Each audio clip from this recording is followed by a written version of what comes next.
قل إن كان آباؤكم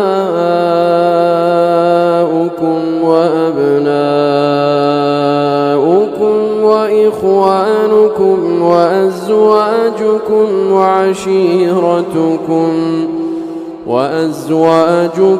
وعشيرتكم وأموال اقترفتموها وتجارة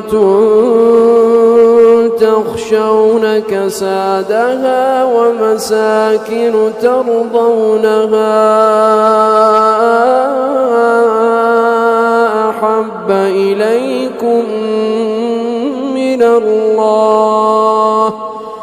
أحب إليكم من الله ورسوله وجهاد